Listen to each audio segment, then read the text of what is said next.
Rebonjour, bienvenue dans ma cuisine. Aujourd'hui, je vais vous expliquer comment bien entretenir le levain que vous avez créé et qui a réussi à gonfler, doubler, même des fois ils vont tripler. Moi, ça m'est arrivé qu'il a débordé à l'extérieur du pot. Fait que ça veut dire qu'il est bien vivant, puis c'est ça qu'on veut dans un levain, surtout si on veut faire de la boulangerie avec.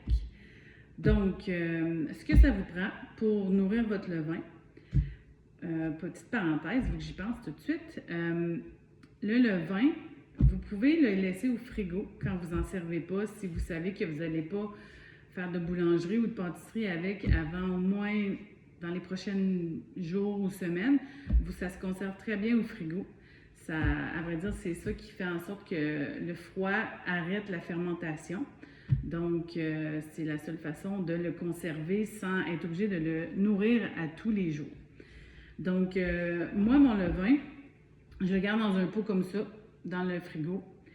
À chaque fois que je le nourris, vu que je prends juste une petite quantité, ce qui reste que je ne me sers pas pour faire ma boulangerie, ben je le rajoute dans le petit pot. Puis quand le petit pot ici est plein, souvent je fais des recettes. Je fais des pains tortillas avec... Je fais des brownies avec le restant de mon levain. Je fais aussi, on peut faire des pains aux bananes. Il y a un million de choses à faire avec du restant de levain comme ça. Pour nourrir le levain, ça prend aussi le levain mère, bien sûr. Ensuite, une balance, de l'eau, notre farine tout usage à haute teneur en protéines, idéalement biologique, et un autre pot maçon, comme ceci. Donc, pour commencer, on mesure la quantité d'eau. Donc, moi, j'aime bien prendre 50 g d'eau. Ensuite,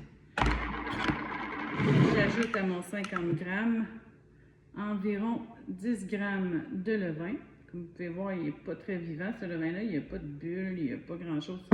Bien, il est vivant, mais il est en dormance, comme on peut dire.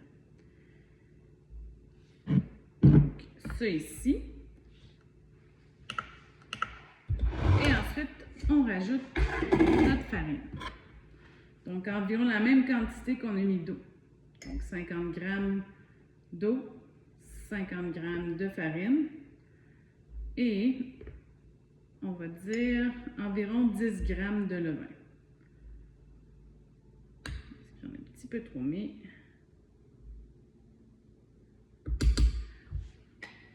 On brasse le tout. Ce que j'aime bien faire aussi, c'est, j'ai remarqué quand je le nourris avec un petit peu plus de farine que d'eau, il reste plus épais. Puis, à vrai dire, je trouve qu'il travaille mieux dans ma boulangerie quand il est un peu plus épais. Parce que dans le fond, la farine, ça vient lui donner des protéines, de la bonne nourriture pour les bactéries qui se retrouvent dans le levain, qui fait en sorte que notre pain, il lève, puis il est aéré. Donc, voilà à peu près la consistance que ça donne. C'est comme une belle pâte, là. Tu sais, ça, on n'est pas capable de... Ça se vide pas, là. Tandis que lui, ici, vous voyez, il est quand même assez liquide, là. Ça bouge pas mal facile là-dedans. Donc, la façon de nourrir notre levain, une fois qu'il est nourri comme ça, on met le couvercle. On met le couvercle. On fait juste le fermer, un petit twist juste pour dire qu'il n'y a rien qui peut rentrer dedans, mais que l'air peut circuler. Ensuite, une fois que ceci a doublé, ben on peut s'en servir pour faire nos levains pour notre pain ou nos levains pour nos pâtisseries. Donc, j'espère que ça vous a aidé et je vous souhaite une belle journée.